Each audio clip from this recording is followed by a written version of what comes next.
Yo, welcome back to another episode of Nothing Agreed, back with the same old crew, Baron and I.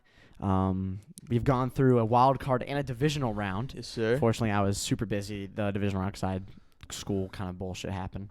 But we back, nothing that's dead. So we got some time to get through a couple things. Most importantly, divisional round, because that's the most recent, and then the conference championships. But how you doing? How's school starting? It's fine for the most part. Not super busy yet, unlike you. Yeah, but- no, I got screwed over this week. Everybody decided to give a quiz and some bullshit. So, and I'm in online classes, and they're like, watch these 4 videos, and they take like an hour and a half long, and I'm like, fuck. It's no fun. Yeah. No fun. But no, we're back. We're busy a little bit, but my schedule's kind of gone down, which is good. And a couple more quizzes, but it's not like any bullshit now. So we're chilling. And let's run it. Back to the routine. Back to the routine, baby. And the routine started with wild card weekend, which you won. You won wild card weekend by 1 game. But my Bucks money line hit. So There you go. We'll start from the top because that was actually the last game, and we had we're supposed to have, I think, 2 games and then 3 games and then 1 game. But then the Bills had their snow and we had some rescheduling. So 2 games. the first game was AFC. It was the Browns and the Texans. That's what it was. Yeah. Man, CJ Stroud lit it up. The Browns defense was supposed to look intimidating. Did not look intimidating. And I saw a crazy stat. I think it was tweeted out by J.J. Watt. So shout out legend. Was the Browns defense first in scoring at home, 32nd away. Damn. So, I mean, that offense was good at home, or that defense was good at home, but that offense and defense did not click on the road. So, C.J. Stroud lit it up. I mean, there were some really big plays. I think Brevin Jordan had that 80-yard down the right sideline. Well, it's kind of like what we talked about last episode about with the Browns. If Joe Flacco can continue to play at that level that he had been playing at those past few weeks, that should have been a game that could have won. But like we said, the Texans, it's playoff time. Big boy pants come on. No room for error. And they sat down. They looked at what Joe Flacco was doing and said, it's not that impressive. We're going to stop it. And that's exactly what they did. Really all they had to do, as long as you had home field advantage, so as long as you could have just figured out how to slow him down, you were realistically going to win that game. They did. 2 electric pick sixes. I think this puts, I don't think it will, but I think it will put D'Amico Ryans in the Coach of the Year race. I don't think he will win Coach of the Year. So I haven't really even been following that. I don't know who would win it. People were saying Dan Campbell because of the Lions' kind of first division title. Kevin Stefanski with the Browns because of the amount of injuries, and they made the playoffs as the 5 seed. So to say, because it's not a playoff award either, so I feel like Dan Campbell's. D'Amico Ryans because the whole Texans turnaround because they were technically still rebuilding. Yeah, I like rookie quarterback, rookie coach. I like him. I like Stefanski. Yeah, I wouldn't be upset with either of those, honestly. And Nick Sirianni. No, don't bring that. But yeah, big win for the Texans. Big win for the boys. 2 defensive touchdowns. I mean, Stroud did his thing. So, yeah, I mean, other than that, it was a blowout. 5 out of the 6 games, by the way, 14-plus points in the wild card. So, yeah, none of them were really good games. I mean, I guess except for the who was it? It was the Rams, Lions and Rams. The one Lions, close game. Rams. That's like the only one I think I've watched all the way through too. Yeah, I would say the most boring game is definitely the next one, which was the Chiefs and the Dolphins. Yeah, I didn't really watch that game. I did. It was super cold. Yeah. Right. It was a really freezing game. A lot of people got sent with hypothermia.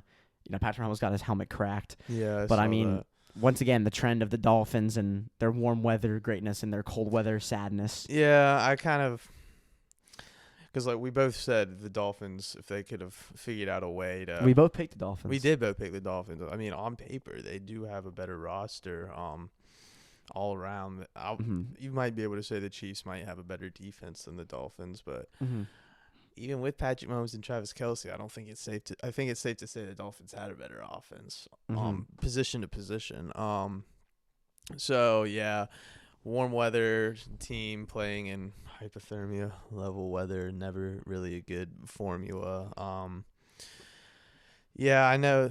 Yeah, it was a tough game for the Dolphins. There was some. I saw the because I was trying to remember. I think I turned it off by like the third quarter or halftime even. Yeah, but I don't blame you. I mean, I like watching football, so. Yeah, but I saw the Tyreek Hill, that big play. It was like it was 7-10, and I was like, okay, this game's gonna get competitive, and I don't think the Dolphins ever really threatened the Chiefs again. After that was the big, 53 yards.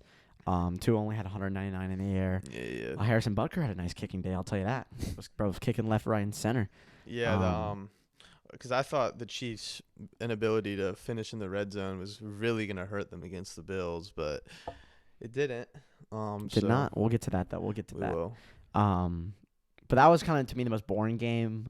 I think we both expected the Dolphins to win just because the receivers of the Chiefs compared to the receivers of the Dolphins, the playmakers, all that stuff. But the playmakers once again couldn't get it done. We expected a turnaround, did not happen, which is funny because week 3 we were all talking about are the Dolphins the best team. I feel like we've done this the past couple of years though with the Dolphins. Yeah, and then they start really hot. Well, 2 years ago, granted, Tua did get injured after they started 7-0. Yeah, so there was some reason to say that. You probably weren't gonna win the Super Bowl after that, but this year, I mean, they put up 70 points. Yeah, week 3. Yeah, so I remember all those idiots at ESPN. I remember them sitting up there saying it's the best team in the league. The AFC is gonna run through Miami. I didn't switch my stance, which was the Niners. So we know. I really thought that I don't know. I just feel like that was the game. I feel like the Chiefs were gonna drop. Same. They were gonna drop one. I think that was like the time where, like, in my mind I was expecting them to lose it, and like something, everything being like, oh, Mahomes needs this, Mahomes needs that, like he needs to have receivers next season, and I feel like that was gonna be like the wake up call game. It was not. So because the defense has been good this year. I really got nothing else to say about that game. It was just kind of dirty little old football. It was what it was. The Dolphins suck. They need to figure stuff out in the off season. And focus on getting back, because realistically, you never should have been a wild card. You should have hosted the Steelers, and then you would have played in the divisional round with a home seed. But you lost your division to the Bills late, which I think it was week 5 when we were saying that this was their division to lose, and then they lost it. Yeah. Or week 15, not week 5. So it's just, the Bills, we'll talk about them in a minute, but they played the Steelers and they whooped on them. There's nothing really to say about that game either, I feel like. We'll get to it. But the Bills, their season has just been so shaky. I feel like this was the year for the Dolphins to kind of win their division and make a playoff push, and it was just sad to see they couldn't get it in the end. So, next we have the surprise of the whole playoffs, in my opinion, was the Green Bay Packers going into undefeated AT&T Stadium and just kind of running the rails off the Cowboys, man. Well, surprise is a strong word. Is it? Well, I'll say this. I was definitely shocked when I saw, because I wasn't planning on watching this game, because I did assume that the Cowboys were going to roll the rookie Packers at home. Is surprise a strong word or is it a weak word? I'll say this. When I saw the halftime score, I was surprised. But the Dallas Cowboys losing, that's not really a surprise, especially in the wild card round. Yeah, but to me it was going to be like a divisional loss. I don't see them losing in the divisional. That's the thing. Because let's say if they won, they would have played the Lions in Arlington. I would have expected them to lose. Jared Goff in a dome is another breed, man. That is true. I don't know. I feel like they would have won that game, and then they're going to San Francisco in the conference championship. I think they would have lost that. I think they would have lost that as well. Yeah. But even though they did lose big against them in Santa Clara, but every game's different. Right. But kind of like what we were just talking about, the Chiefs. If we expected them to lose a game, it was kind of the wild card round. That's the game you feel like they would fall victim to. Yeah. Same with the Cowboys to me, kind of. I feel like if they got that, let's say roles reversed and what happened should have happened, and they steamroll the Packers and they have all that momentum going into the divisional, I think they would have beat the Lions. And then you're in the conference championship, so that's already a good season for Cowboy standards if that's how far you get. So I feel like that was the game you needed to win. So I will say I was surprised at the actual score. Like at halftime, 27-7 was crazy. Yeah. And that's when I came to turn it on, just to make sure they didn't come back. Mm-hmm. And yeah, it was Jordan Love did his thing. Really put his name out there as a up and coming NFL quarterback. NBA quarterback, man. That's right. There's the Jason Kidd out there, Steve Nash. Exactly. So yeah, kudos to the Packers. Cowboys keep making terrible decisions after terrible decisions. The fact that Mike McCarthy is still employed is hilarious. Interesting. With all the people saying get rid of Dak Prescott, you need to shut the fuck up because that's not happening. I mean, he had a good season this year. He had a good season. I know he kind of sucked. He sucked rumblings. Somewhat. I know he sucked in the playoffs. That's how he is. But like, people are saying trade him. Look at this year's draft class, right? Quarterback wise, it's a good one. It's pretty top heavy. It's a pretty good one, but you have to go out. You have to go get a top 10 pick. I feel like. Yeah. And you're not gonna if you're the Cowboys, I'm sorry, no team's giving up a top 10 pick for Dak Prescott. Yeah, you're throwing he wants to get paid too. Yeah, so. He also wants to get paid, and yeah, at this point you're gonna have a 24, 25-ish pick. So you're probably going to have to trade not only this year's first-round pick, but next year's and maybe another year's just to get a top 10. Yeah. So that in of itself, no, not really. You already have a decent quarterback, I would say. And then free agency. Top name is Kirk Cousins, and he's already planning on re-signing. Who's the top name after that? I don't know because it's that bad. I told you the quarterbacks. It was I know, and I don't remember. They were that bad. Ooh.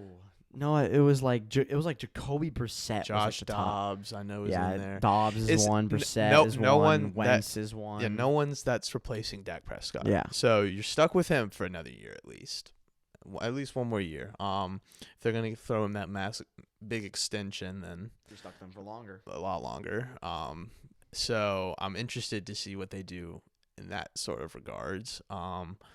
But I feel like McCarthy had to go. And the fact that he's still employed is ridiculous. Yeah, that's really all I have to say.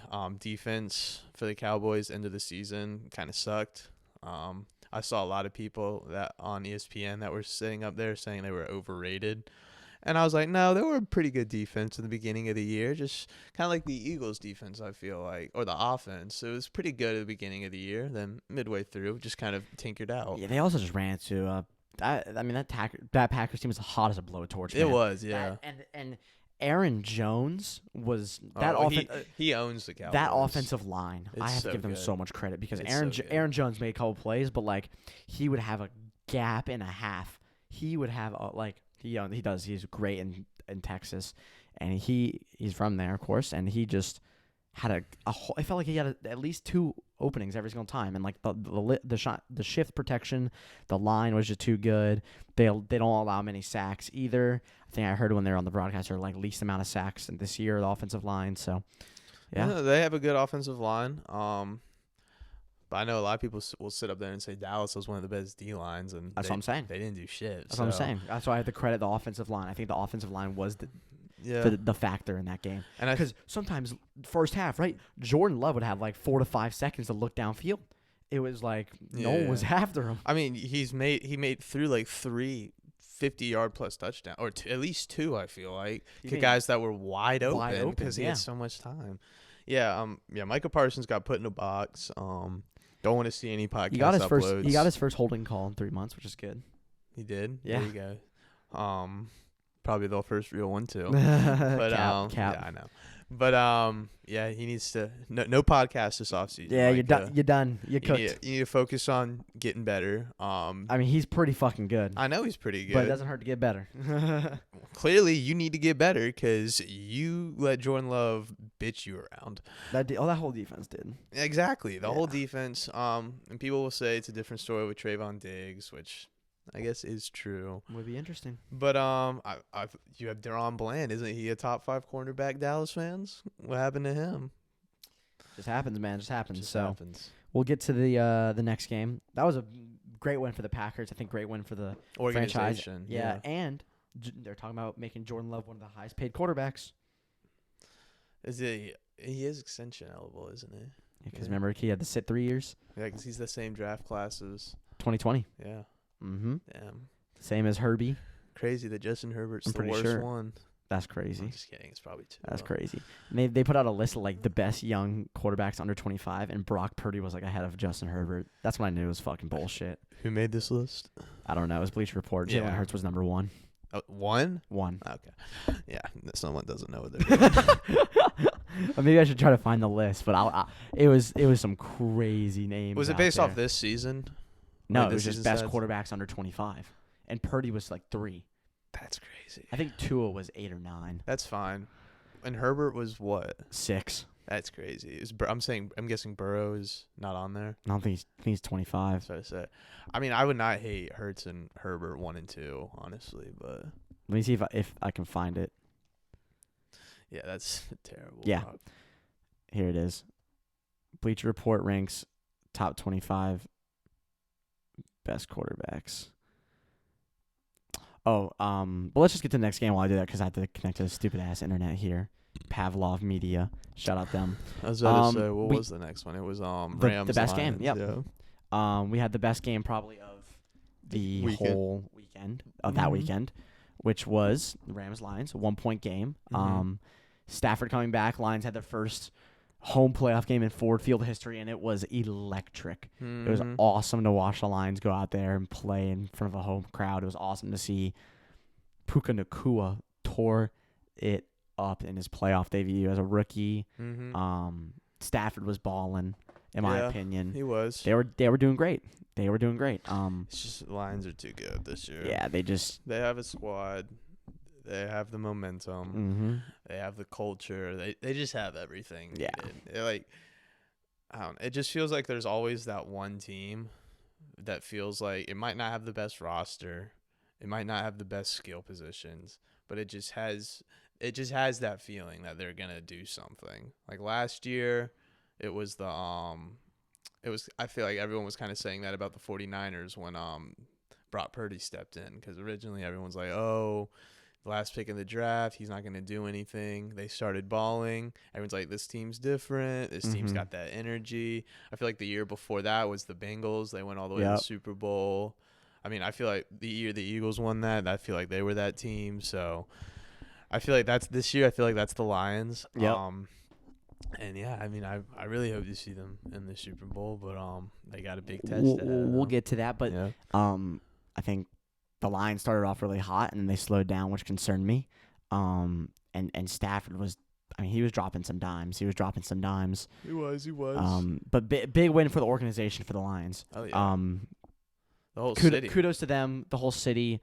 And there was still that tension between like Stafford and the fans, and I was like, "Oh, I'm happy for the players and stuff," which is interesting. They're booing him, which I think is disrespectful. Yes, I see the excuse of it's part of the playoffs, and you're trying to get in the mind, like but at the same time, not even he playing. serves your Stafford. Or I feel like you can, when he's on the field, that's when you can do it. Yeah. But when he's walking out of the tunnel, that's crazy. Yeah. That's crazy. It is kind of crazy. But because he did so much for your city. I know. So. He's really, honestly, if he didn't go there, Calvin Johnson probably would not be one of the best receivers of all time. Your franchise would definitely have been irrelevant during all those years. Yeah, worse. If he had a worse quarterback, is that worse? Yeah. I mean, we saw how your franchise was with Orlovsky. So. Yeah. Love that guy on ESPN. He does say some funny stuff. I will give him that. Mm-hmm. They all do. They all say hilarious stuff. Yeah. You gotta love them. But yeah, they don't know what they're talking about. Have you seen the I was telling AJ about this the other day. It's this series on TikTok that I found where it's Shaq Doesn't Know Ball. And it's Shaq? this guy. Yeah, it's this guy, and he just pulls clips from either like the TNT like pregame show, or just Shaq on a podcast or some talk show, just saying something about like basketball as a whole. And then the guy or whoever makes the videos will just provide a video evidence of him being completely wrong. And then it's always like, what's some examples? It's like I can't remember one, but he was saying something about like how like Rudy Gobert like hasn't accepted the challenge of being like an elite defender or something. And then what? it pulled up, this is like the most recent one I saw, and then the guy pulled up like some video of like Rudy Gobert was like 20 blocks like in a row on like just big centers, and then obviously it's like in TikTok fashion. It's got like the fast music, everything's moving fast, and then at the end it's got Rudy Gobert with his 2 Defensive Player of the Year trophies. Yeah, like and then it's always like Shaq doesn't know ball, like in the letters. Yeah, he said it's so funny. There's something he said on a podcast. There's some crazy shit too. I'm trying to remember. It's just so funny because I mean I get it. Those guys have lives. They're not watching every single sports game that ever happens. But he also is on the TNT pregame but show. They will sit up there and confidently say stuff that they have no idea what they're talking about. It's so funny. It's actually so funny. Because like honestly, like if we come on here, right, like I'll say it every time. Like if I haven't watched an NFL game, you admit it, and don't know what I'm really talking about, like, I'm not gonna really say much. I'll say I watched the playoff games, but we've said that, hey, we didn't watch this or we didn't watch that. So, but like I'm not gonna sit up here and watch. Like if the Niners beat the Lions by 50 points and Debo and Brock Purdy had like 350 yards and 4 touchdowns, and I don't watch the game, and he just threw a bunch of check downs and slant routes, whereas Yak Merchants took it to the crib a bunch of times. If I watched that game, I would come up here and say he's not that good, but any ESPN guy would just come up here. Watching. Yeah, any ESPN guy would look at those stats, come up here and say, Brock Purdy's the MVP. And they just don't. They gotta get the hot takes, man. They gotta get the hot takes. Yeah, they gotta get the clicks. So maybe true. we need to start doing that. We need to get some clicks. Clickbait. No, I'm just kidding. All right, we won't do that. Christian McCaffrey's washed. So Justin Jefferson to the XFL. Next we had the Bills-Steelers game that got pushed back. The Bills ran up 21-0, and there were some scares where it was like, oh, the Steelers come back, but the rumblings didn't happen, of course. Bills covered the spread of 10. There were no scares. Mason Rudolph wasn't there. He had some good passes for, Yeah, he did. In that environment and the quality of quarterback that we expect Mason Rudolph to be in a very pro I mean, I feel like we said, like that offense, it's not it. It's not it. It didn't really live up. I mean, it kind of lived up to what we said. It just wasn't enough. Bills have a very good defense. Bills have a very good offense. Missing T.J. Watt clearly did not help. Yeah. Steelers should be. Wait, TJ, that game could have been some. It could have been. But yeah, I feel like the only way the Bills would have lost that game is if they beat themselves. And granted, the Bills probably do that the most in this league. But especially for a season as up and down as it was, and all the firings and rumors that have just been swirling around that building, I figured that wild card game was going to come out. They were going to come out with some passion, some swagger, some anger. Not anger, but like some passion, some life, playing some for juice. the city. Exactly. Yes, sir. Kind of wish they followed that up next round, but yeah, we'll get to that as well. But that really wasn't a noteworthy game. Same thing with your Eagles. I mean, once Devontae Smith caught that deep ball in the second, it was, maybe they got a chance. They just but didn't have it in them. Yeah. Both teams didn't. James Bradbury looked like he was, he's now officially washed. Now? Yeah. Officially. I was saying that weeks ago. I know, but officially, right? Couldn't do it on the national big stage, so on the playoffs. He did get kicked on the big stage weeks ago. In the playoffs. Yeah, that's right. And that whole secondary probably needs a rework. It's getting old, getting out of touch. Y'all probably look to draft a corner in the draft. So Slay and Bradbury need to go. Yeah. I mean, I'm okay holding on to Slay one more year because I really don't think he had that bad of a year. I don't think he did either. He just missed a lot of time. Yeah. No, Bradbury's got to go. I remember. You're done. You're cooked. I remember on Eagles Instagram space, Twitter space, people were furious. Oh my gosh. Furious at whoever's decision it was, because I remember there was that one report during the game where they said they were benching Bradbury for Ringo. Yeah. And people, at least in the Eagles community, up in arms, bro. Well, people were saying for the past like 3 weeks, do this, because as long as Slay's been hurt, they've been swapping Ringo and Ricks in and out for the 2 slot, and Ringo's been playing really well. I would say he's deflected most balls thrown. He's allowed, I think, in like not 13 starts, but in like games. 13 games, right? He's allowed like 5-6 catches for like 100 yards. Not bad. Which is pretty impressive for a rookie cornerback. So yeah, when they said it was gonna be Slay and Ringo for the rest of the game, everyone got excited, but nope. Had to bring 24 back in. This is kind of this could be such a casual take of me, right? But I feel like on defense, corner is like the running back of positions where it's like once you're getting old up there and you can't really turn your hips and you don't got that top speed anymore, you're kind of just a zone corner, and like you can really like father time can really come showing in that position. I'll say this. That is good. I like the way you described that because it is right. And that's why good corners that play to their like 30s are good corners that can adjust. But to the difference zones. with corners is like it's a little bit more rare. It's not as expendable as running backs, but I'm talking about like age, right? When running backs hit that age, you're like, okay, we have to move on, right? I feel like corners are kind of getting in that position too because we've seen so many top speed wide receivers who can. Their hip movement's really good. The way they can break in and out, right? Well, yeah, obviously, because we've got new. Because every year, every draft, players get more athletic. That's just a fact. So every year you've got at least one wide receiver that's coming out that's at one point going to be considered a top 10 NFL wide receiver.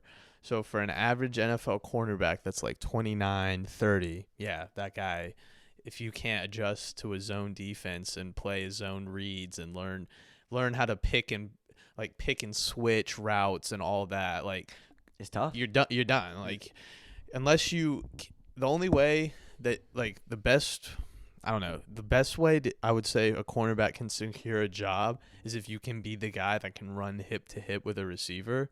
But the second you lose that and you can't offer anything, you're done. Yeah. Like those good old corners, like I don't want to say Jalen Ramsey because I don't know how old he is, but I know he had a good season this year. He's getting up there in age. Yeah. But he's one of those guys that can play a zone, underneath zone. He's one of those guys that can follow a man route and then switch onto another man route with a safety. I'll give a good example, right? Richard Sherman. Yeah. One of, in his prime, greatest man-to-man corners of all time. He was really good at breaking. He was really good at shadowing, right?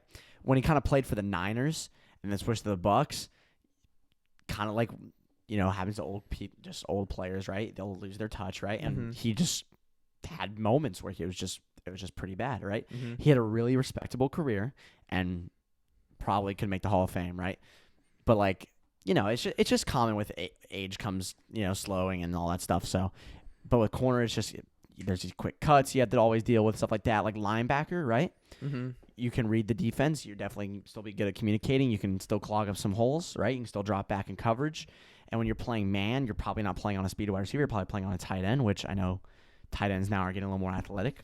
But still, I'd rather play the tight end than a running back. Exactly. Tight ends are not the bane of the existence of like top speed guys, right? No. So it is that one position. Well, the only difference I'll say between, because you compare him to a running back in terms of durability and on a team, I think if you can keep a corner longer than a running back in the terms of if a running back loses his touch at an early or around age 30, banged up, injury prone, not as fast, there's what reason do you have for keeping him?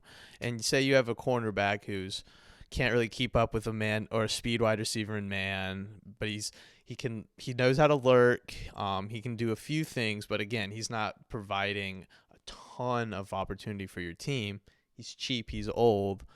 He's got safety help too. I feel like that's kind of the difference maker in this. If you can stay in your area and take care of what you need to do, the rest of the team can do what they need to do, and we can get this to work. But I feel like for a running back, if you can do what we're giving you to do, like just run the ball, but you can't do it as well as you once did, kind of like the corner. If you're playing cover zero row, right? And that's you're true. You're man to man. Hopefully the pressure gets there in time, right? Because sometimes that can happen. But like the thing with running backs is like maybe another casual take as well. But like running backs, there's a lot of them, right? You have them in the draft. I'll give a good example. Pacheco was a 7th rounder, right? Yeah. The rookie deal, you save a lot of money, right? You got, guys who are 3rd, 4th round picks who can be serviceable for 4 to 5 years, and then right. And that's why the whole running back issue this year. So yeah. But then there's still those top 1st round guys that can make a difference. Well, yeah, of course. Derrick Henry made a huge fucking difference, and he's just look at this year's older. 2 1st round picks. Brian Robinson, although he's on a struggling team. Bijan Robinson. Oh yeah, sorry, Bijan Robinson, not Brian. I was like, Washington, nice. He's on a struggling team, and they tapped me. I was like, huh? Sorry, I was playing Madden franchise last night. No, you're good. You're good. He got traded. GG's. Yeah, because Washington sucks. Yeah. But Bijan Robinson, he had a good year. I know everyone's ecstatic for his sophomore season. I know fantasy managers are super excited for him. Jahmyr Gibbs. Let's see what we get for coaching. So Jahmyr Gibbs has come in to this Lions team. Blossomed late. But he's made a big impact. Yep. They're in a conference championship. Granted that you could make an argument they might be there with or without him, but I definitely think it's safe to say he helped contribute. He's made an impact. He's definitely made an impact. So it's definitely those guys out there that you can get in that first round that can do that. But yes, I get what you're saying. Those late round guys that can be serviceable. Those are always good value. But I'll also say back to because you were talking about a cover zero, and I feel like this is where teams this is where it gets tricky, because when you got two corner, because in a cover zero, right, or at least in most defensive formations, unless it's like a full-on blitz, most time there's going to be a safety over the top to help any sort of quarter coverage. So if you've got a team where you've got like a 26-year-old cornerback and a 30-year-old cornerback, and you got the 26-year-old that can, he's not like a high-end cornerback, but he's around the league average. He can go toe-to-toe for your, say, wide receiver, for a wide receiver too. And then you've got your old, good, let's just say Darius Slay, 30-year-old cornerback on, let's just say CeeDee Lamb. And it's a one-on-one route. Linebackers are closing in, clashing the box. You got one safety over the top. You got another safety on the tight end. Everyone else is manned up. Yeah, safety over the top's a cover one. Yeah, so the safety over top's the cover one. So that's your help. If you're the cornerback, right, all you have to do is make sure this receiver does not get like a slant, an out, a corner, something quick, right? You just got to make that jump. And I feel like most guys in their 30s, they might not be able to move as fast, but they've been playing the game for as well. They can make that read. Yeah. And let's say you're playing a good receiver, it's CeeDee Lamb, so he fakes the in cut and he goes up. Most times, and I'll say this, if you have a good defense, if you call a 7-man or 8-man blitz, quarterbacks aren't getting more than 4 seconds to throw the ball. 4, it might not get more than 3. Yeah, that's what I'm saying. 4 will be 4 for generous, right? So he fakes the slant, you jump, and now he's going up. Yep, got the safety, and I feel like, but if you have, let's say you have another, because if the ball's thrown, the safety can jump the route, right? So I feel like at that point, if you're the quarterback, you notice that your receivers, he beat his man, he's cutting up, but the safety's coming over. But so you're looking at that other guy, and now it's coming down to that 26-year-old wide receiver to make sure his man doesn't get open, right? And if that guy can do that for 3-4 seconds, you're fine, because he's either getting sacked, he's checking it down, or he's throwing away. Yeah, and those blitzes, the quarterback has the first read. If you're getting blitzed and the pressure will get there, you're going to your first read. Exactly. So, and then if we're saying Cowboys Eagles in this scenario, you got a guy like Dak Prescott, who's, I would say, after this season's proven he can be an above average quarterback. He notices that his first read's gonna get the double because of CeeDee Lamb. He fakes the in, cuts out, sees the safety. I feel like a guy like that then moves to the next one, which would probably be Michael Gallup. And then it all comes down to that guy getting off his man. And if the guy guarding him is just as dog shit as James Bradbury, he's open every fucking time. So that's where I feel like it goes wrong. You can't have two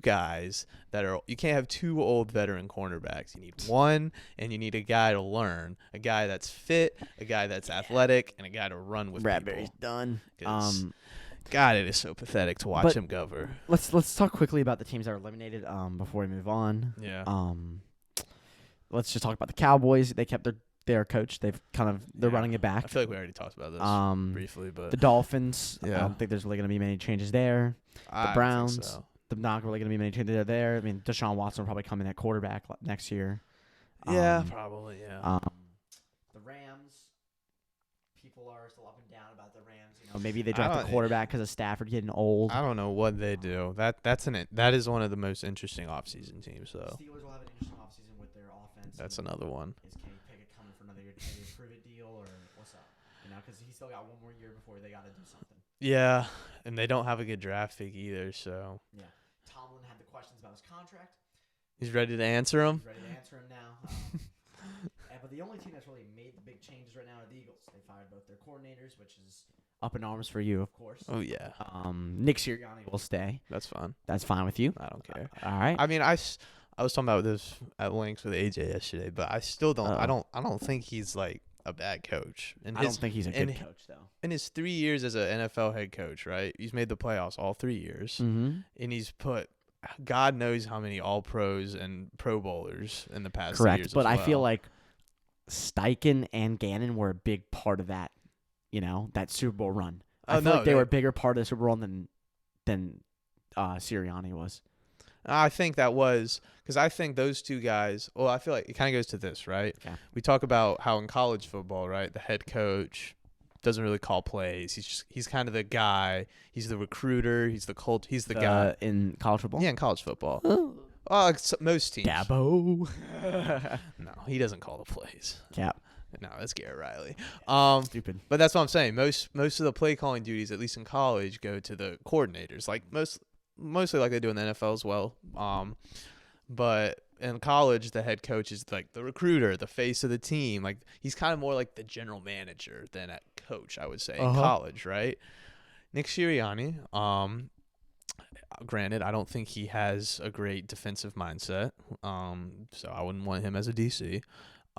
His offensive philosophy can be shaky. I wanted to say weird. I don't know. I think it's shaky. It is shaky, yeah. And I think with Shane Steichen, it balanced well because Steichen is super smart, knows what he's doing. But I feel like he's kind of like the guy that's in the locker room. That's like the culture, right? Mm-hmm. And you see people that say he's lost the locker room, he's need to go. Yeah. But when you go look at the players, none of them say that, and they all still have. I mean, I don't want to say respect because Sirianni. Because I haven't heard anyone say that. We heard what Fletcher Cox said about it. Yeah, that's true. And again, I don't want to put words in anyone's mouth, but they all like him at least for the most part. At least that we know of. Yeah, directly, right? So and other inside reports, but yeah, I feel he's the guy. He's the culture guy. He's the guy that he's. I mean, I don't know if you see them, but they're all over the Eagles' Instagram every game. All his pregame, postgame speeches, getting the guys fired up. Kind of like he's always saying stuff. And I know I've seen the jokes like his press conferences where he just kind of sits up there, looks like an idiot. He's like, oh, yeah, and shit like that. But like, I think he is an intelligent guy when it comes to like motivating and getting those team guys together. And I think that's kind of in his downplay and his down. I don't want to say downfall, but like what makes him not as good of a coach, his play calling, it kind of came out this season because he had two dog shit coordinators helping him. Did you hear? A lot of people were saying that. So there was a report about Jalen Hurts kind of audibling away from Brian Johnson's plays near the end of the season and stuff. I mean, y'all were doing good with Brian Johnson's plays at the start of the season then. Well, that's what a lot of people are making jokes about. So, but it's also funny because you know how beginning of the season, like a lot of games we would win, like last second offensive plays or big. Was that Hurts audibles?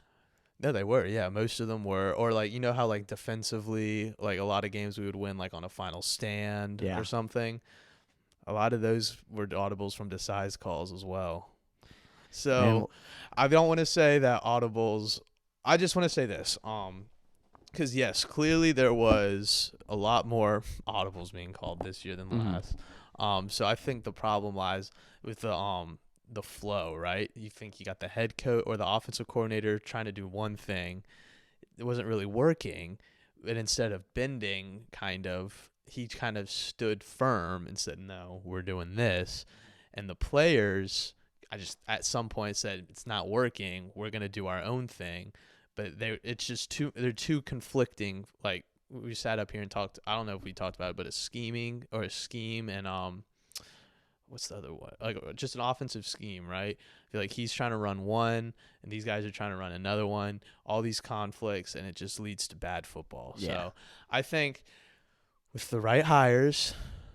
offensively and defensively. I think in a good offseason, which I don't doubt Howie Roseman can do. I'm about to say, I mean, we already have a James Bradbury replacement. We don't even need to draft. We got Isaiah Rodgers. But still, the corner position may need to get someone to get looked at. That's kind of one of the top needs. And we got 2 corner rookies this past year. Ricks, I don't care if he leaves, but Ringo I like. I hope we keep him. I mean, he's still on his rookie deal, but I hope he sticks around. But yeah, I really think with better coaching, this team is much more competitive next year. Much more. All right. It's kind of like the only team in the wild card that's kind of made the big moves so far. Because I think they realized. I feel like they were the biggest disappointment outside of the Cowboys. All right, next. And then the Cowboys did make a move. It was just wasn't the move people wanted. Next is the Texans and the Ravens. And to be honest, I had the Ravens winning this one. It was 9.5 spread, but also because I think the vibe, and it was kind of like, does C.J. Stroud really lead a team to a conference championship and a tough conference as well against the number 1 seed on the road? Momentum just didn't go their way. They had a chance. They did have a chance. I saw that halftime score, and I'll say again, I was also shocked by that halftime score. But I did not expect it to be that close. But the second half was kind of that was it. Key determining factor. And Baltimore ran away with it in the second half. 34. Was it a 10-10 and a half? Yeah, it was. Yeah, 34-10 at the end of the game. Lamar stepped up, was scrambling a lot, was making plays. So if it wins, shout out to this year's MVP. Yeah, I mean that's a lock. And other than that, I really don't got much to say because I can't really trash the Texans too much for not at all what they were in and the expectations, and it was a great season for the Texans, an absolutely wonderful season. I feel they were one of those. I feel like the Texans and the Packers were those teams that are in the playoffs. Doesn't matter when they won or when they lost, you can't say shit. Yeah, you made the playoffs, which was, and the fact that you won a playoff game is even more striking. So great for them. Great season. You got a lot to look forward to. Yeah. For the Ravens, they move on to the conference championship as the 1 seed, and they still have the expectations going that they need to make and win the Super Bowl. So can't just make the 1 seed just to not make a run. Right. So you've won one game. You've won the game you've won. Need to win. You got 121. You didn't look good in the first half. Did not look good in the first half. I agree. I'll say that objectively. Did not look good in the first half. They picked it up second half, though. They did, but I don't want to say that. They get Mark Andrews back. That is true. And I don't want to say that that's going to be their downfall next week because the Chiefs, as long as the Ravens keep the Chiefs out of the end zone, I think the Ravens win. Doesn't matter how many times they go down there. But I'm gonna have a hot take, by the way, when we get to the conference championship. Nope. But I'll have a hot take, a plus 200 take. Oh, Jesus. All right, but yeah. So they need to start hot again, or start hot this game. Another home game. It's gonna be loud. It gotta be rocking. Gotta be cracking. Yeah. This is the game. I feel like. Especially because we talk about, well, not especially this episode, but we talk about legacies and with Lamar Jackson. You win this game, and then you go to the Super Bowl. You win that Super Bowl. We're talking about a new second best quarterback in the league, I feel like. We're talking about he already is a Hall of Famer. Yeah, exactly. 2 MVPs, that too. Super Bowl. He's already a Hall of Famer. That as well, yeah. Best Russian quarterback in the league. But already a Hall of Famer. Yeah, great for the city of Baltimore. Great for the franchise, of course. Harbaugh has been that family great. That family's doing well. Yeah. The next game we have is the first win for the 49ers when they're down 5 points or more in the fourth quarter. Yeah. 0-50 now, 1-50. So I know. I was really but for the Niners there. The Niners struggled. Yeah, they did. In a game that they were favored to win, and they went against, in my opinion, the team that I think I would rather as the Niners fan to go against the Lions or the Bucks than to see the Packers, because the Packers were the hottest team. Mm-hmm. I don't know though. Lions are pretty hot too. Yeah, they are. The Lions are pretty hot, but I would have much rather wanted to see the Bucks, but well, of course, I think I would much rather see the Bucks if I was a Niners fan too. They almost which I am now. So I know you are. They could have, but yeah, because I need them to win Super Bowl. Bad play calling from the from the Buccaneers. Yeah, but we'll get to that one. Well, we will get to that. We'll get to that. Which the Packers played well. Packers played great. Aaron Jones was once again doing his thing. Yeah, just one late mistake from Jordan Love. Kind of cost it. Which was sad, hard to see, because his success is kind of what put them in that position. So, and once again, Packers, you can be disappointed that that's the way you go out, but you should not be disappointed with the way where you ended. Yeah, at all. So, no, not at all. C-Mac had that big run. CMC had the good run. 38 touchdown. Kittle had a good hit. Jordan Love had some good throws, and it was finally another good game of football we needed. Yeah. Even though a lot of people want the Packers to win. 49ers don't look as invincible as they did. They don't. I think Debo will be a big question mark if they miss him. So, would be not a good loss. But yeah, Purdy was not playing great either. He was not having a great game until he had that one Tom Brady devil magic happen and gets the win in. So, Niners going to the conference championship as the 1 seed. Their expectations to win the Super Bowl. They are now the favorite to win the Super Bowl, right in front of the Ravens. And then, we saw how the game ended. Jordan Love making a throw that I don't think you should need to make with, I think they had 2 timeouts, and there was about 48 seconds left on the clock. Something like that. Yeah. Next, we have the Lions and the Bucks. Yep. That was next. And Lions at home, man. Lions at home. Ford Field, the energy. First of all, I want to give my props to Baker Mayfield. Thank you. Good job. You had a hot take this season, which was correct, that Baker Mayfield would have a good year, and he definitely proved himself.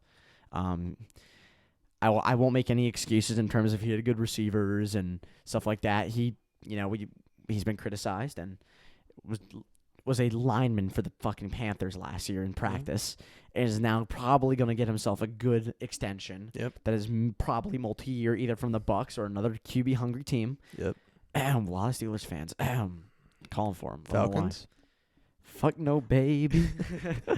No, we won't get Baker. I'm not saying Baker's bad, but I think we just need someone who's young.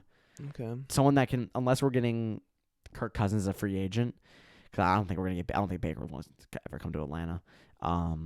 They need someone young, because this team's young. Yeah, you know. And you're not getting Kirk Cousins. No, we aren't.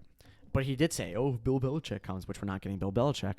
Nope, lost that lead too. To be honest, I'm fine with losing that lead. Who do you want? I want Ben Johnson. I want I can go on a whole rant about that. I want Ben Johnson. Just takes a lateral move. I saw a report that he was going to the Commanders. Oh God. Which I was like, no. If you have Bieniemy, why the hell would you do that? Because Bieniemy's the head, or is the OC. He's the OC, but like, to me, Ben would probably want to call plays as the head coach. I'm sure they'll find. And Bieniemy, maybe they're the 2 great minds, right? Will collide, but that's what I'm saying. They'll become like best friends and just make a super. I don't know. I think Bieniemy's due for a head coaching job. So Jaden McDaniels and Terry McLaurin turn into fucking the next Patrick Mahomes. And Drake May. They'll probably go there. But yeah, that was. They might be done with North Carolina quarterbacks. Yeah, facts. Even though Sam Howell should have a starting job somewhere. But that's my take for next year. The Lions looked electric. They had Jahmyr Gibbs had a really good run on the left side. Baker kind of crawled them back into the game, but they had one chance, and it was like the start of the fourth quarter that they could have kind of taken the lead, and they didn't. They punted, and then it caused points, and then it was just chasing from behind, and there's not much you can do. And then there's that big controversy with Todd Bowles about not calling the timeout, which just accepting defeat. Which, to be honest, when I was watching the game, I don't remember them having a timeout. I thought it was a score bug. I was about to say, I think. Again, I didn't watch the end of the game, but I've seen other people like online saying. I don't think there was a timeout. I could be tripping. I think people have gone online saying that's Photoshop. Yeah. Or that's AI. Maybe. Or no, it wasn't AI. I think it was like just messed up, like the score bug. I don't remember there being. I remember they used all their timeouts, so maybe I'm tripping. Yeah. But to go to Detroit and make it a 1-score game, good for them. Good for the Bucs franchise. Yep. And we'll see if they want Baker back, which I think they will. Mm-hmm. But the big question to me is then if they get Baker back, Mike Evans is a free agent, and if Mike Evans doesn't come back, then that really puts a lot of pressure on Baker because Mike Evans was a big safety blanket. I mean, big safety blanket for him. So we'll see how that goes. And then Bills Chiefs, right? It kind of was the ending that no one wanted, in my opinion, unless you're a Chiefs fan and rooting for the Chiefs, but everyone isn't surprised that it happened. Yeah. The Bills shot themselves in many ways. The DeMar Hamlin fake punt, I think, was a big shot in the foot, which actually so stupid. Which actually didn't cost them because they got the fumble at the back of the end zone. That's true. That was still so fucking stupid. It was. They had 10 men on the field, but like even with 10 men on the field, how do you not get that? Like the hell? So fucking stupid. Why would you call? Like he doesn't need comeback player of the year that badly, bro. Like, God damn. Like win a Super Bowl, bro. In my opinion, Josh Allen went for the deep ball. I think it was in second down with 1:42 to get the touchdown, and he got hit. I think it was by Chris Jones, which caused an error, and he had Diggs wide open down the middle. Like, in my opinion, I'm just working down the middle there. Like, it's 1:42. I don't want to give the ball to Patrick Mahomes. So I'm hitting the check downs, and I'm trying to make it 3rd and 3, 3rd and 2, maybe even a first down. I'm not going for the deep ball yet. And Tyler Bass in that field goal, I'm sorry, but in that weather, right? 50-yarder, 49, but 50-yarder basically in that weather. That's a tough ass kick from the right hash. It's a tough ass kick. So he had to delete his social media, which is sad. I know. I saw. Which is horrible. So bad. And this can be me being stupid, but like I saw Chiefs fans and Bills fans were donating to his pledge, which is very nice. But then like if Chiefs fans are donating, then it feels like a donation for like thank you. Like, thank you for putting us through. I don't know. I'm just thinking about it too much. Oh no, I kept seeing like all the messages. It's like we love you in Chiefs Kingdom. I'm like, oh god, that just doesn't sit right with me. I was about to say, like, if I'm him and I would read that, makes me feel worse. Yeah, that would make me feel worse. I get the gesture. I get like supporting, like just he's a human being, of course. Like, it's fucked that he has to deactivate his social media. I completely understand the gesture. But yeah, it looks bad on paper. It looks real bad. I would just say we love you, or keep your head up, or keep your head up. Yeah. Don't let the other people. Don't let some motivational support. Yeah. Not go Chiefs. We love you. Go Chiefs Kingdom. Yeah. Yeah. That's because that just sounds like the we love you is like we thank you rhetorical. Thank you for fucking your entire franchise. Yeah. But I like that. But I thought it was really cool, though, to see all the Bills players come to his defense and say, no, it's not his fault. It's Stephon Diggs' fucking fault for sucking. And I'd like to say, yes, I agree. Yeah. Because Stephon Diggs gets paid way too much to play like that. Yep. And Tyler Bass, I'll say this to the day I die. Kickers have the most stressful job in the NFL. Kickers, in the best analogy I can make it, which maybe you can understand, is soccer with goalkeepers. If you save it, that's just your job, right? Right. Oh, you made a save. That's what you're supposed to do. But if you get scored on, or if you miss, you're horrible. You can't do this, that, and stuff like that. I like to think of it like this: like if let's say you're a quarterback, who everyone says is the most important position in football, right? Which I would agree, but they get way more leeway. Right. I'm saying they make a mistake, right? You miss a throw, make a bad throw, you throw it in the dirt.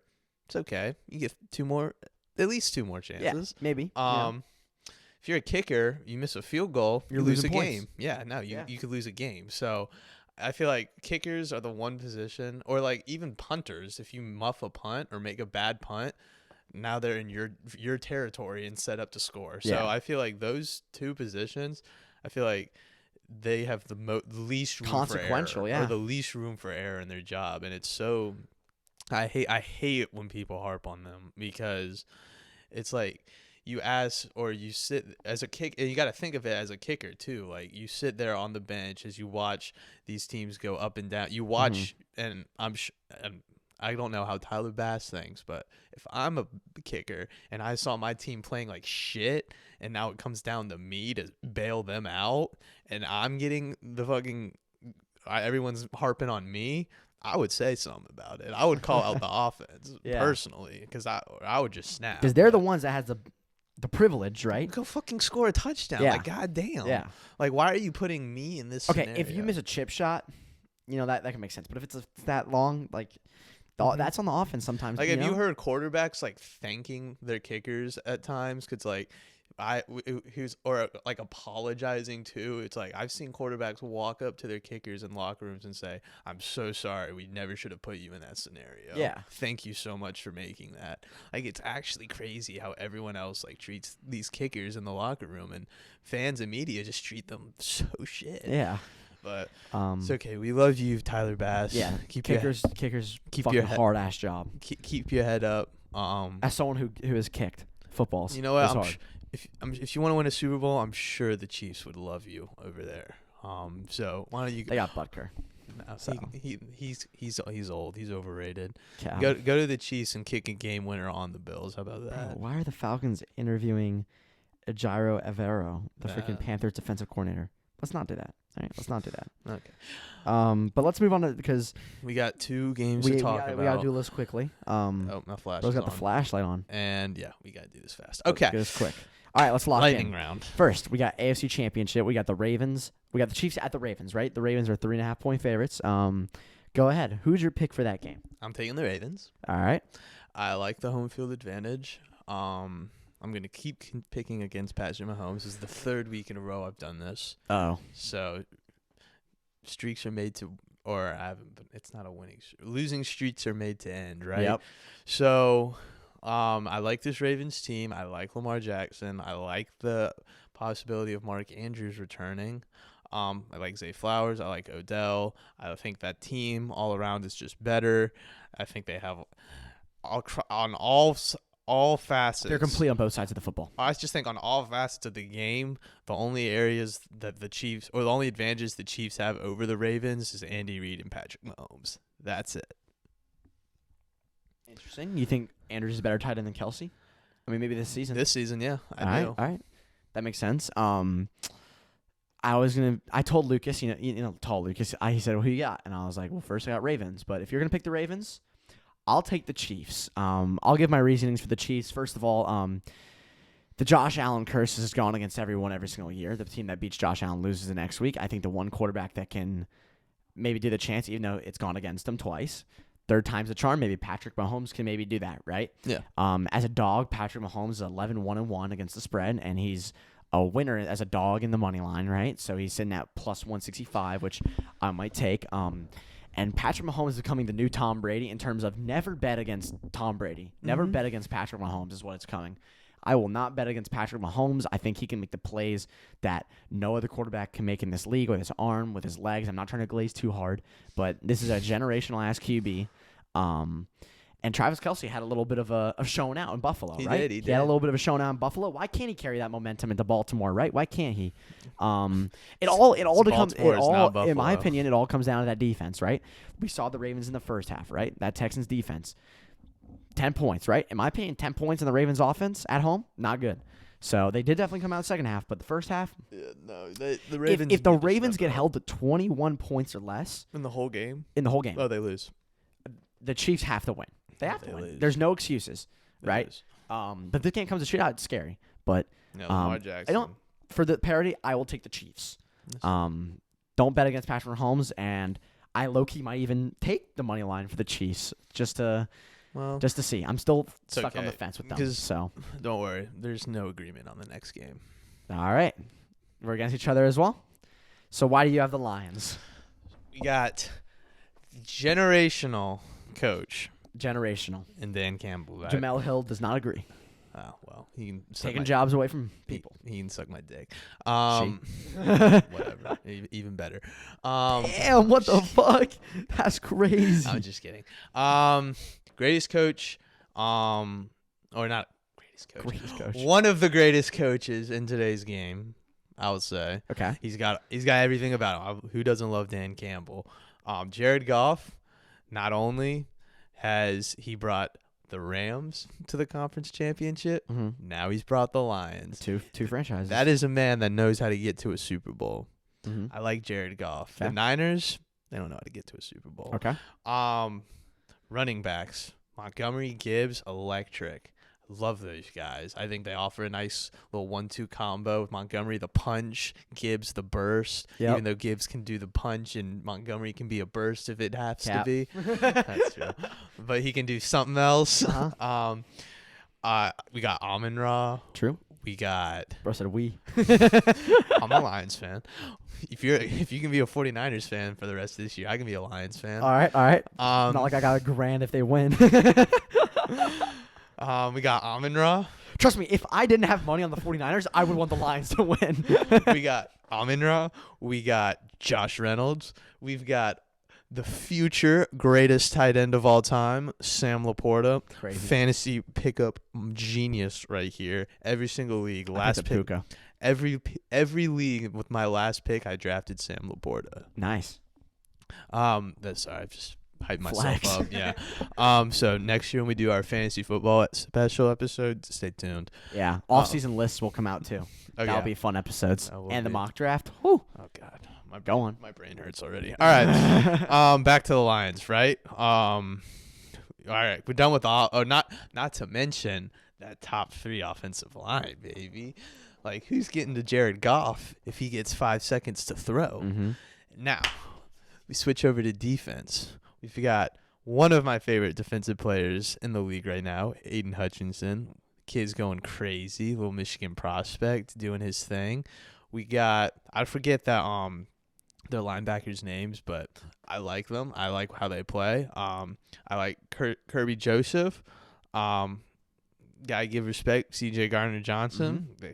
I wish he stayed. Still love him.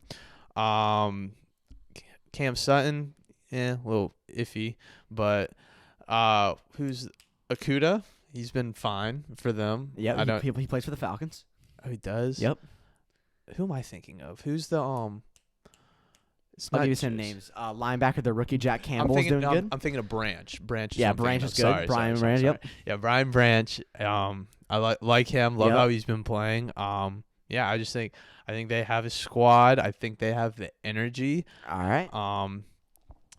Trust me, if this was in Ford Field, Niners stand no chance. I would low-key agree. But guess what? We're not there. Doesn't matter. I think we're at Levi, baby. I don't think it matters. I think bang. I think Levi's about to see a sea of blue this weekend. Yeah. This is. Let me tell you, Brooks. The last time this team was in this game, we weren't alive. Weren't even close to alive, bro. Exactly. I don't even. Well, I think my parents were alive, but still, they were young. They were probably younger than us. Yeah. So, I think this is the season for Lions fans where this is all those years, all that pain, all that this is now on the all track. What it all has manifested to. Mm-hmm. They don't care how much money it costs. I think this is going to be my hot take for the weekend. I think it's 50-50 in that stadium. All right.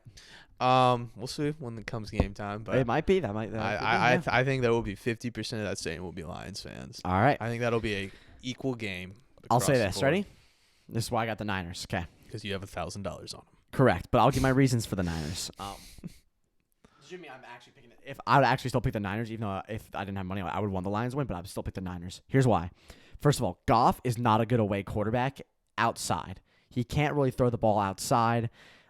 Which is a weird thing to say, but he's really good at home, and the numbers home and away are some different splits. So let's get to that. Second of all, Purdy did not have a fucking good game at all last game. He played horrible except for the fourth quarter and the final drives. If he can play good for the first in those 4 quarters, right, that's a good offense to go by. Running back, you probably got the MVP of non-quarterbacks, which is Christian McCaffrey, right, who can find the hole, he can do the receiving game, right? Deebo Samuel, hopefully he can play healthy. If he doesn't, then it's scary. But even right, Ayuk had 2 catches, or I think last game. 2 catches. He was invisible. If he can get going, that's a good wide receiver to get going.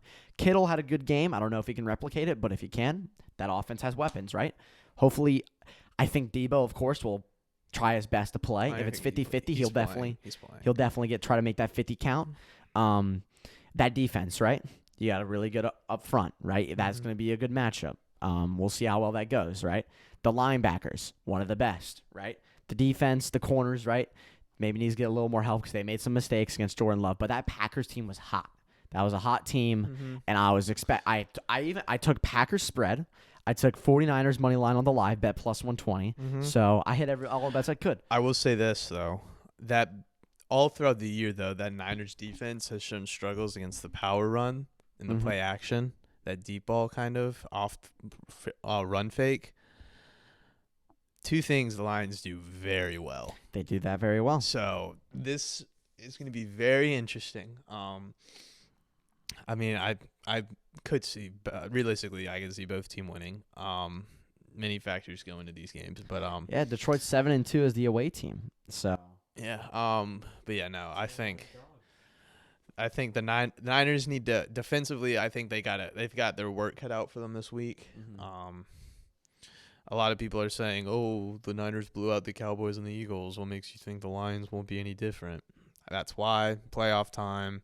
This team's a lot hotter, and this team has a lot more strengths offensively that can beat down on the Niners than those teams. So I think I forget who said it, but I saw someone say that this Detroit team is built to beat the 49ers, and I could not agree more. Out of every other team in the NFL, I think so. I just think that with the check game, right? I just like how the Niners can definitely.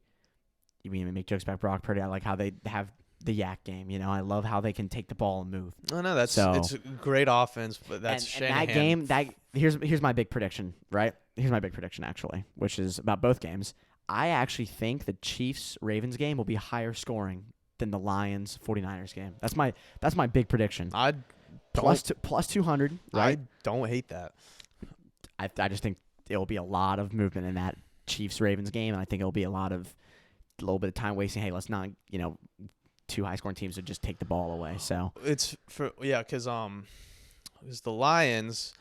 Granted, I'm not going to sit up here and say Jared Goff is a superstar quarterback. He's good, but he's not a superstar. Purdy Goff, the conference championship of game managers. Exactly. But yeah, neither of those are game managers. That's the other game. But so yeah, it really just comes down to those skill positions, I think. Mm-hmm. But both his defenses are so good. I agree. I actually agree with you. I could definitely see that other game, the AFC game, being a higher score. Yeah, because I think it's going to come down to the defense of both teams and which defense is going to let up the least amount of big plays. Because I think, like I was just saying, I think if the Lions play action is killing the Niners, then I think it's a blowout for the Lions. But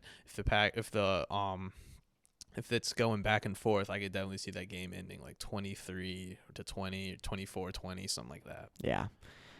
Well, anything else comment you want to make about it? No, I think it's time to wrap it up. Yeah. All right. Well, that was a pretty good episode, a pretty long one. A lot of wildcard division. Currently, you are up one game against me though, and we're both against each other. So one person could take a 1 or 3 game advantage, and if it comes down to the Super Bowl, it could come down to the Super Bowl. Okay. All right. Well, that'll be another episode. Nothing Agreed. Thank y'all for listening, Baron, myself, and peace.